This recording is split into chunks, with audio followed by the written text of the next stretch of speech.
ఈరోజు గ్రామాల్లో కనిపిస్తున్నటువంటి వాతావరణం. బీజేపీ వర్సెస్ కాంగ్రెస్ ఉంటుందా? లేక బీజేపీ వర్సెస్ బీఆర్ఎస్ ఉంటుందా? ఎట్లా ఉంటది? ఎట్లా చూడొచ్చు? బీజేపీ వర్సెస్ కాంగ్రెసే ఉంటది. బీఆర్ఎస్ ఇప్పుడు కంప్లీట్‌గా మొన్న ఎలక్షన్ తర్వాత కంప్లీట్‌గా తగ్గిపోయింది బాగా వాళ్ళ. ఎందుకంటే ఇప్పుడు నేషనల్ లెవెల్‌లో బీఆర్ఎస్‌కి ఓటేసినా దండగనే, కాంగ్రెస్‌కేసినా దండగనే అనేది కూడా గ్రామాల్లో వినిపిస్తున్నటువంటి మాట. ఇవాళ నేషనల్‌లో జాతీయ స్థాయిలో ఈరోజు నరేంద్ర మోదీ గారే మళ్ళీ ప్రధానమంత్రి అవుతారు. సో, ఇక్కడి నుంచి కూడా పార్లమెంట్‌కు భారతీయ జనతా పార్టీని గెలిపియాలి అనేటటువంటిది ప్రజల్లో చాలా విస్తృతంగా చర్చ జరుగుతా కానీ ఉంది. బీజేపీ, బీఆర్ఎస్ ఒక్కటే అని చెప్పి కాంగ్రెస్ ప్రచారం చేస్తుంది కదా! అందుకని ప్రచారం మొన్నటి ఎన్నికల్లో కూడా అదే ప్రచారం చేసింది. భారతీయ జనతా పార్టీ పెద్ద ఎత్తున పెరుగుతా ఉంది తెలంగాణలో అని, ఎట్లా వీళ్ళని ఆపాలనేటటువంటి దీంతోని ఆ యొక్క బ్లేమ్ గేమ్ కాంగ్రెస్ పార్టీ చేసింది. దానికి 2 పార్టీలు కూడా ఏకమైన అండర్‌స్టాండింగ్‌తోనే బీఆర్ఎస్, కాంగ్రెస్ అండర్‌స్టాండింగ్‌తోనే ఆ బ్లేమ్ గేమ్ ఆడినాయి.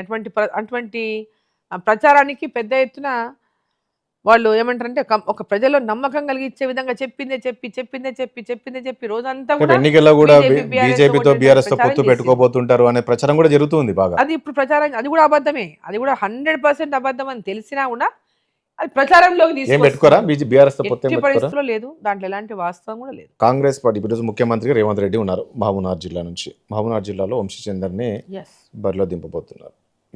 ఈ కాంగ్రెస్ పార్టీ ముఖ్యంగా రేవంత్ రెడ్డి మహబూబ్‌నగర్ జిల్లా ఎంపీ స్థానాన్ని ఎంతో ప్రతిష్టాత్మకంగా తీసుకున్నారు గెలిపించాలి. ఎట్లా ముందుకెళ్తారు మీరు? అక్కడ జిల్లాలో భారతీయ జనతా పార్టీకి అప్పటికిప్పటి క్యాడర్ బిగింది ఒకటి.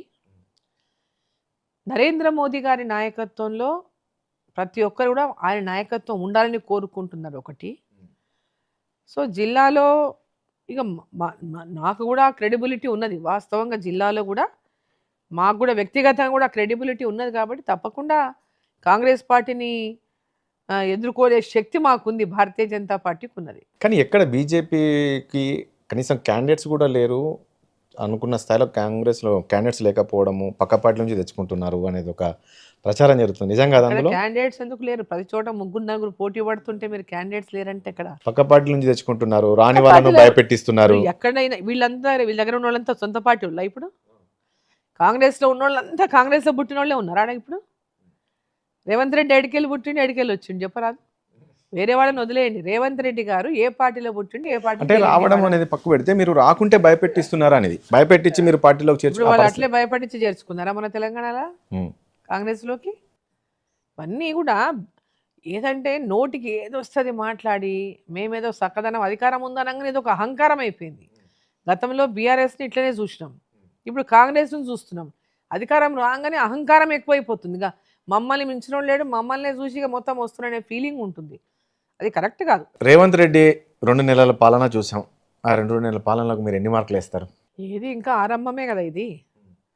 ఇంకా ఏం యాక్షనే స్టార్ట్ కాలేదు. ఇంకేం అడ్మినిస్ట్రేషన్ పెద్ద తరహాలో ఏం కనపడతలేదు. ఓ రోజు చెప్తున్నారు, ఓ రోజు కాదంటున్నారు. ఫార్మాసిటీ విషయంలో చూసుకుంటేనే తెలుస్తుంది మనకు.